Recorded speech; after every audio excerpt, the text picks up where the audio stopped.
Bonjour à toutes et à tous, j'espère que vous allez bien. Bienvenue dans ce nouveau panorama de la semaine où nous allons parler évidemment des larmes de facho et de la condamnation de Marine Le Pen et de ses amis, du brouhaha raciste qu'il y a dans ce pays, du meeting de la honte à Paris où étaient présents des ministres de ce gouvernement, mais aussi de l'interdiction du port du voile dans le sport et derrière ce brouhaha raciste de la casse sociale qui continue dans ce pays. Et puis nous allons parler de nos victoires, et il y en a pas mal cette semaine, et du 1er mai. Générique!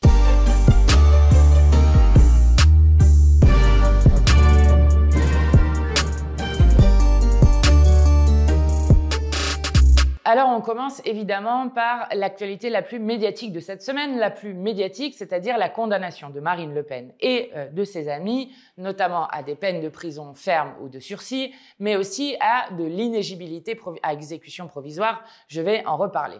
Alors, ce qui est d'abord frappant dans la manière dont est traité ce sujet, c'est que on ne parle plus du tout des faits. On a Marine Le Pen et ses amis qui tentent de se placer comme des victimes alors qu'ils viennent d'être condamnés pour des faits qui sont extrêmement graves puisque l'on parle de 4,1 millions d'euros de détournement de fonds publics avec des emplois fictifs et une enquête qui a duré 13 ans. Alors, pour vous dire à quel point ils ont été loin, on parle par exemple de mi-temps qui était payé 5 000 euros, de plein temps qui était payé 10 000 euros et d'échanges de mails, par exemple pour Julien Audoul, qui n'a jamais rencontré l'eurodéputé pour lequel il travaillait. Pour certains, ils n'ont jamais été à Bruxelles. On a des mails, par exemple, qui disent « Ah, ça serait super que je puisse aller au Parlement européen et rencontrer enfin mon eurodéputé et visiter le Parlement européen. » Donc, c'est vous dire à quel point ils y travaillaient. Mais surtout, par exemple, on a des échanges de mails avec quelqu'un qui dit « Ouf, c'est OK, montage financier dans une semaine » à Julien Audoul. « Tu seras peut-être pris en charge par le Parlement européen, ce qui sera parfaitement neutre. » Julien Audoul lui répond « Peu importe le portage, je suis vraiment ravi de travailler au cabinet de Marine Le Pen, elle ne le regrettera pas. » Donc, on voit qu'il ne travaille absolument pas pour cet eurodéputé, mais aussi un autre échange avec Valérand de Saint-Just, vous savez, l'ancien trésorier du RN. Donc là, on est en 2014 avec un eurodéputé qui lui écrit par mail « Ce que Marine Le Pen nous demande équivaut à ce qu'on signe pour des emplois fictifs et c'est le député qui est responsable pénalement sur ces deniers, même si c'est le parti qui en est bénéficiaire. » Donc, vous comprenez bien que là, il capte qu'il y a un problème avec le fait qu'on lui demande de faire des emplois fictifs. Et le trésorier Valérand de Saint-Just qui lui répond « Je crois bien que Marine sait tout cela. » Donc, c'est un système qui a été démontré de détournement de fonds européens pour faire grandir notamment le Rassemblement national, puisque comme le RN répète à l'envi qu'il n'y a pas d'enrichissement personnel, comme par exemple l'ancien compagnon de Marine Le Pen était juste payé 5 000 euros et que c'est ce qui a permis au Rassemblement national de grossir et de grandir dans l'opinion, on comprend qu'il y a un énorme problème dessus. Mais surtout, ce qui est très intéressant, c'est que c'est l'arroseuse arrosée, parce que le Rassemblement national n'a eu de cesse dans ses programmes, dans toutes les prises de parole et dans tous les votes qu'ils ont faits, de plaider pour qu'il n'y ait pas de culture de l'excuse, que la justice soit sévère, que tout le monde soit condamné de manière plus forte, bref, qu'il faille aller vers de la répression et de la fermeté. D'ailleurs, ça allait jusqu'à, par exemple, en 2004, Marine Le Pen qui disait « Tout le monde a piqué de l'argent dans la caisse, sauf le Front National, et on trouve ça normal. » Donc, elle poussait un gros cul de gueule. Ou alors, en 2013, encore mieux, elle dit « Je suis parfaitement d'accord avec l'inéligibilité à vie, c'est dans mon programme présidentiel. Et pourquoi pas pour le reste, pourquoi pas pour favoritisme, et pourquoi pas pour détournement de fonds ou pour emploi fictif. » Donc, on voit bien que celle qui n'avait eu de cesse de porter la question de l'inéligibilité à vie se retrouve maintenant à être condamnée et à se retrouver ainsi la reine des hypocrites, puisque c'est exactement le contraire de ce qu'ils portent depuis des années. Donc, à chaque fois que ça ne les concerne pas, les personnes qui sont jugées sont des racailles qui doivent être mis au trou le plus vite possible, mais quand ça les concerne directement, on en arrive aux larmes les plus grosses pour expliquer qu'ils n'ont rien fait et qu'ils ne sont pas responsables. J'en viens à un point qui est quand même intéressant. Le Rassemblement national ne cesse de pointer le syndicat de la magistrature en disant que les magistrats étant de gauche Du coup, cela expliquerait pourquoi est-ce qu'ils ont été condamnés, faisant comme s'il n'y avait pas 4,1 millions de fonds qui ont été détournés. Il se trouve que, contrairement au Rassemblement national, le syndicat de la magistrature en 2016, puisque les magistrats n'ont fait que appliquer la loi. En 2016, quand il y a eu la loi qui a permis l'inéligibilité à exécution provisoire, c'est-à-dire qu'on n'attend pas tous les appels, on rend inéligible la personne immédiatement. Cette loi qui a permis cela, eh bien, le syndicat de la magistrature était contre l'inéligibilité à exécution provisoire en disant que c'était une peine automatique et que nous sommes contre les peines automatiques. C'est les principes de justice que nous, insoumis, portons aussi. Et c'est pourquoi nous disons que si nous sommes contre l'inéligibilité à exécution provisoire et que nous voulons que cette possibilité n'existe plus, c'est parce que nous tenons nos principes, contrairement aux fachos qui, dès que ça les concerne, d'un coup, ne tiennent plus aucun principe. Donc nous tenons juste un principe, qui est que nous voulons que pour tout justiciable, serait-ce même nos ennemis comme le Rassemblement national, eh bien on puisse aller jusqu'à la fin des appels pour avoir la question de l'inéligibilité. Donc nous ne sommes pas contre le fait qu'elle soit inéligible, nous trouvons normal qu'elle soit condamnée vu la gravité des faits dont on est en train de parler, nous voulons juste que ça puisse aller jusqu'aux appels et nous le disons pour tout le monde, contrairement à eux, c'est ce qu'on appelle tenir un principe et je le dis, il faut apprendre de ce qui s'est passé notamment avec Trump et les multiples procès qu'il y a eu contre lui. Nous ne comptons pas sur la justice pour arrêter l'extrême droite, y compris parce que l'extrême droite ne se limite pas à Marine Le Pen et à ceux qui sont condamnés aujourd'hui. Nous voulons les battre politiquement, et c'est ce que nous continuerons de faire, et nous continuerons de le faire d'autant plus que vous avez vu que dimanche, l'extrême droite appelle à une grande manifestation dans les rues qui s'apparente à une manifestation factieuse qu'on a connue dans l'histoire, et donc nous leur reprenons pied à pied, et ce, d'abord le 1er mai, qui sera la grande réponse à cette offensive de l'extrême droite que l'on vit en France et dans le monde. Alors bien sûr, on a les soutiens qu'on mérite. Donc Marine Le Pen s'est fait tout de suite défendre par Salvini en Italie, qui dénonce une déclaration de guerre de Bruxelles à l'origine de la condamnation de Marine Le Pen. Le Hongrois d'extrême droite, Viktor Orban, lui, écrit sur Twitter « Je suis Marine ». Le Kremlin, donc Poutine, déplore une violation des normes démocratiques, ce qui est quand même assez cocasse. Geert Wilders aux Pays-Bas, donc toujours son allié d'extrême droite, se dit choqué par la condamnation de Marine Le Pen. Je la soutiens et je crois à elle en 100% et je suis persuadé qu'elle gagnera en appel et qu'elle deviendra présidente de la France. Quant à Elon Musk, il dénonce un abus du système judiciaire, disent ceux qui n'écoutent aucune des décisions de justice. C'est quand même fort de café. Et nous continuerons de lutter contre l'extrême droite, d'autant plus que vous avez vu que l'extrême droite organise maintenant une chasse contre les magistrats et notamment la magistrate du tribunal, auquel je veux redire tout notre soutien, sachant que vous avez par exemple le responsable du Rassemblement national dans l'Aveyron qui parle de solution finale lorsque l'on parle de la condamnation de Marine Le Pen et de ses amis. Quant au responsable RN de la Nouvelle-Calédonie, il trouve que les menaces de mort contre la magistrate sont une saine révolte contre ce fascisme gauchisant, preuve que l'extrême droite est violente et dangereuse dans ce pays et qu'il faut la combattre pied à pied. Alors cette offensive raciste, elle ne s'arrête pas à ce qui se passe avec la condamnation de Marine Le Pen et de ses amis. On la retrouve jusque dans le gouvernement qui était présent à la fois avec M. Retailleau, ministre de l'Intérieur, M. Valls, ministre des Outre-mer, qui étaient tous les deux à un meeting absolument odieux qui s'est passé à Paris, donc qui était un meeting qui s'appelait « La République contre l'islamisme ». Lors de ce meeting, le secrétaire général de l'ONU, Antonio Guterres, a par exemple été hué avec la présence de ministres français. Mais lors de ce meeting, il y a aussi par exemple l'ancien ambassadeur de France en Israël, Éric Danon, qui a juste dit « Il fallait aux Palestiniens un ghetto de Varsovie et le récit d'un génocide qui n'en est pas un. Pour être à égalité avec les Juifs, il leur manquait un génocide », ce qui est particulièrement odieux de la part de cet ancien ambassadeur, sans que personne au gouvernement ne se désolidarise de la présence des ministres qui y étaient.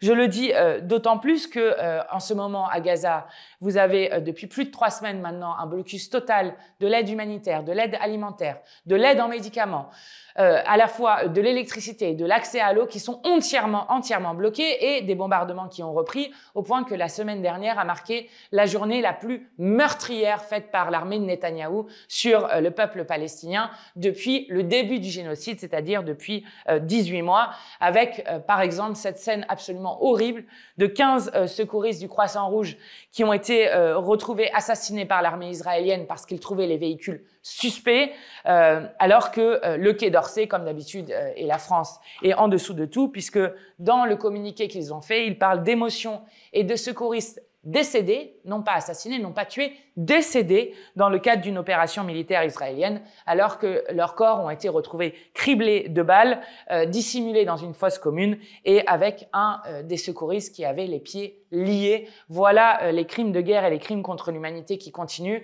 et de plus en plus se rapprochent la menace que agitent Trump et Netanyahou du nettoyage ethnique complet de la bande de Gaza, et ce alors que Netanyahou n'a pas seulement brisé le cessez-le-feu à Gaza, mais a aussi brisé le cessez-le-feu avec le Liban, puisque il y a de nouveau des morts dans le sud Liban avec des bombardements qui ont repris jusque dans la banlieue sud de Beyrouth, et ce dans un silence international complet, puisque on laisse Netanyahou continuer et que la France n'a toujours pas ni reconnu l'État de Palestine, ni décidé de sanctions à l'encontre de Netanyahou, ni suspendu l'accord d'association entre l'Union européenne et Israël, ni encore moins décrété un embargo sur les armes. Donc, dans ce meeting ont été dits des propos odieux au moment où recommence le génocide de manière plus meurtrière encore, et alors que Netanyahou dit qu'il va encore intensifier les frappes sur Gaza. Alors, dans ce contexte nauséabond, il se trouve que donc Valls était là, donc Valls qui a dit que l'antisémitisme dans ce pays venait des arabo-musulmans, donc dans un racisme complet. Mais il y avait aussi M. Retailleau qui a eu l'excellente idée de dire dans son discours « Vive le sport, abat le voile ».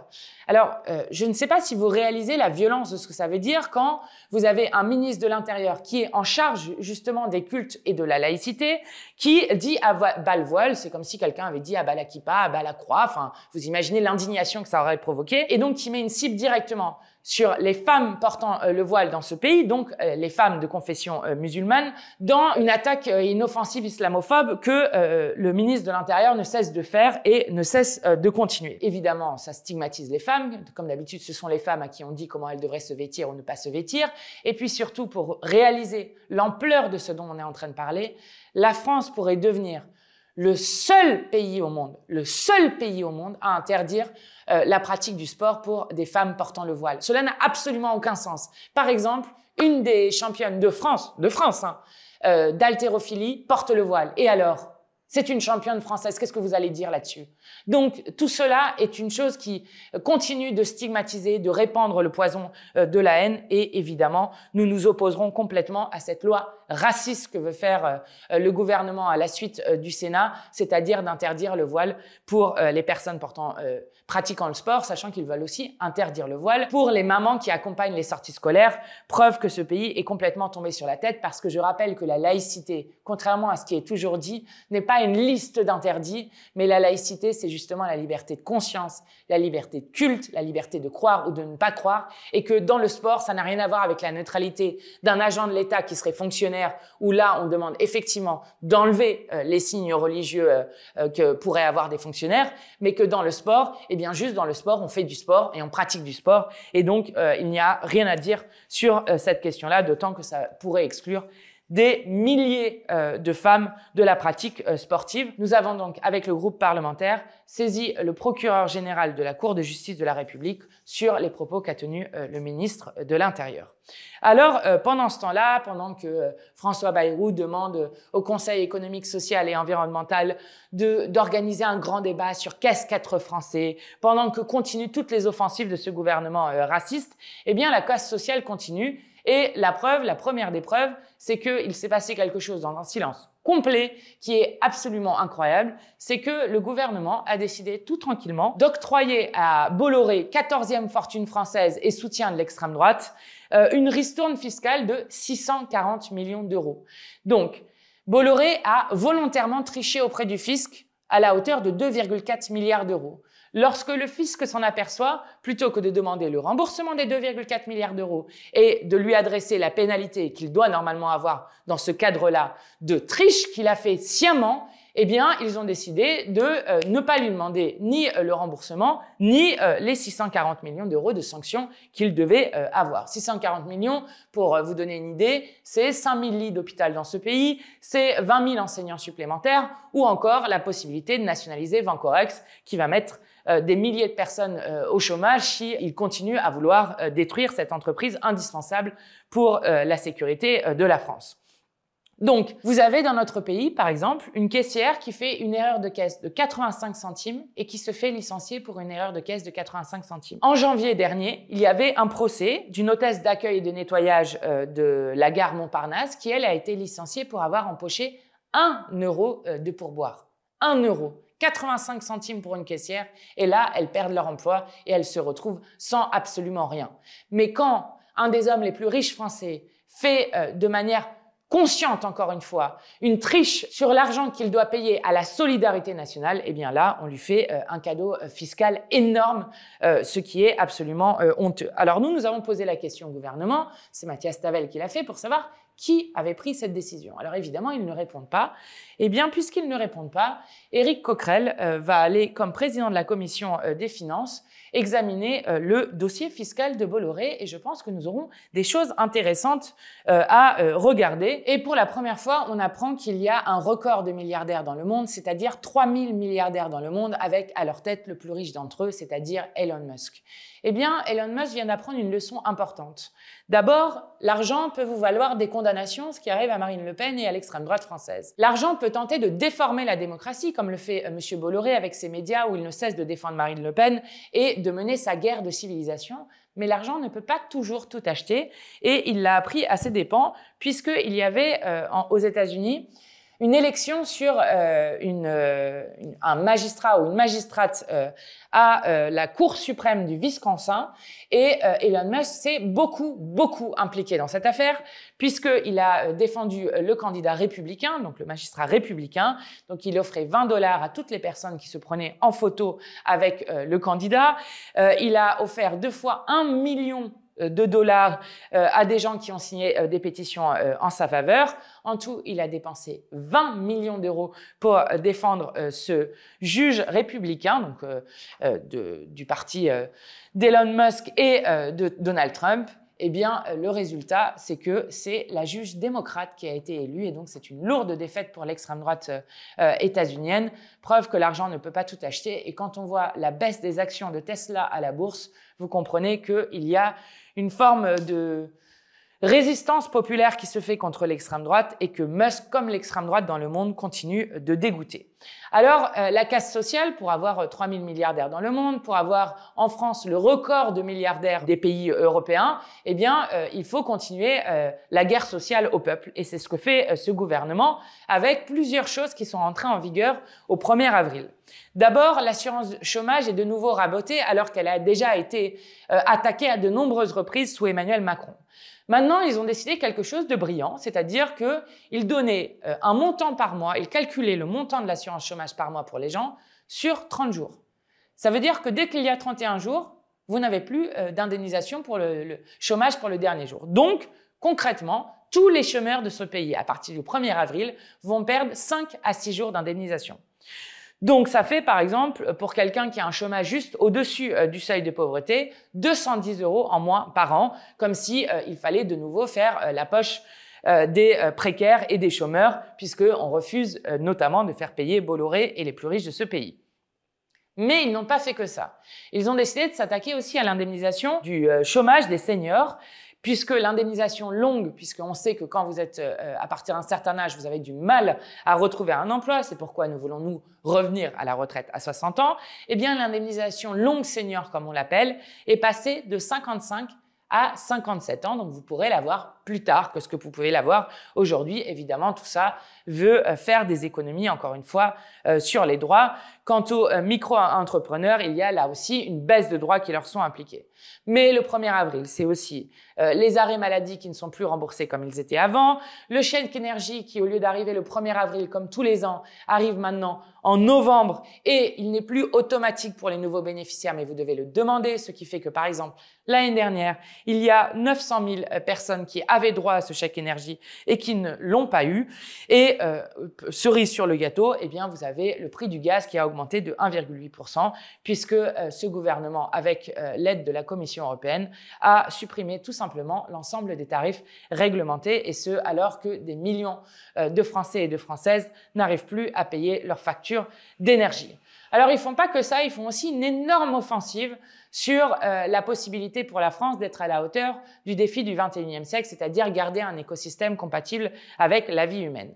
Et nous allons avoir la semaine prochaine une bataille très importante contre la loi simplification. Alors, cette loi simplification, vous savez, ça vient notamment de Kasbarian et d'autres qui étaient en train de se pâmer d'admiration devant l'action de Musk sur son efficacité gouvernementale, où en fait, ça revient juste à licencier des centaines de milliers de fonctionnaires aux États-Unis et à détruire l'État.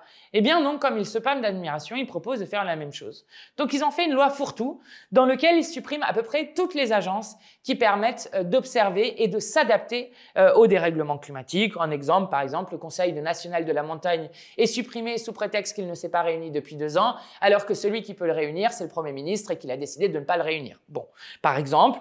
Mais vous avez aussi, par exemple, la suppression de la Commission nationale pour l'élimination des mines antipersonnelles, et ce, alors qu'en 2023, dans le monde, il y a eu une augmentation de 22% des victimes des mines antipersonnelles, dont 37% sont des enfants. Donc, à immense majorité, ce sont des enfants qui en sont victimes, et à immense majorité des civils, c'est 84% des victimes des bombes antipersonnelles.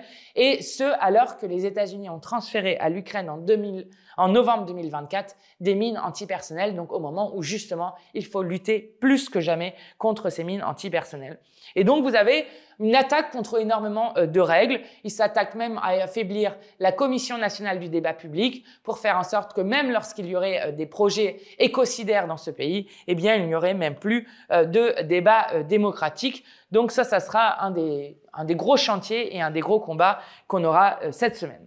Alors face à cette casse sociale, face à cette offensive raciste, nous avons obtenu plusieurs victoires très importantes cette semaine.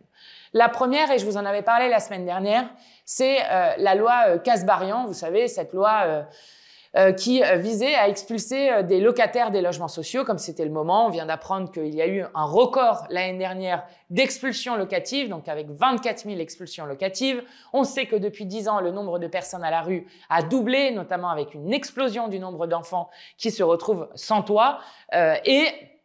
On sait en plus que ce lundi, c'était la fin de la trêve hivernale et donc on craint de nombreuses expulsions supplémentaires avec là aussi une explosion du nombre de gens qui vont se retrouver dans des situations absolument indignes.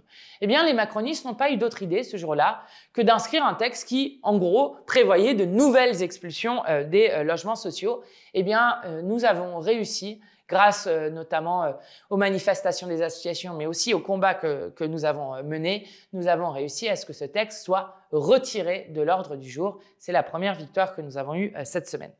Deuxième victoire très importante, c'est une résolution que les Insoumis ont portée, précisément Pierre-Yves Cadalin, député insoumis du Finistère, et que nous avons gagné à l'unanimité, sauf l'extrême droite évidemment que ça n'intéresse pas, qui est une résolution sur l'Institut Océan de l'Université des Nations Unies à Brest, parce qu'il y a aujourd'hui 13 instituts de l'ONU dans le monde, aucun n'est en France et aucun n'est sur les questions maritimes, alors que la mer est un des grands enjeux là aussi de notre siècle. Donc nous avons réussi tout simplement à gagner non seulement une première française, mais une première à l'international.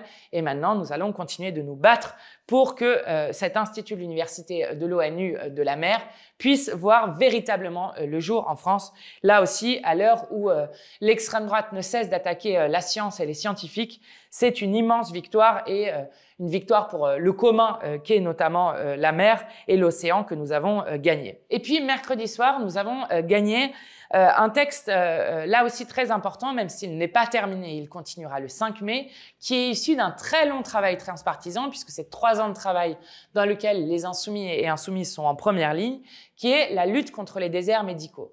87% du territoire national est un désert médical avec des millions de gens qui n'arrivent plus à se soigner. 30% de la population française se retrouve dans ces déserts médicaux. Eh bien, nous avions gagné un article très important cette semaine à l'Assemblée contre l'avis du gouvernement et de beaucoup de macronistes, mais aussi contre l'extrême droite qui a voté contre, c'est la régulation de l'installation des médecins. Donc le fait que des médecins ne pourront s'installer dans des zones dans lesquelles il y a déjà assez de médecins que s'il y a un départ d'un confrère et que sinon, il y a du coup une régulation pour qu'ils puissent s'installer dans des endroits où justement il y a des déserts médicaux et donc agir pour l'égalité des soins.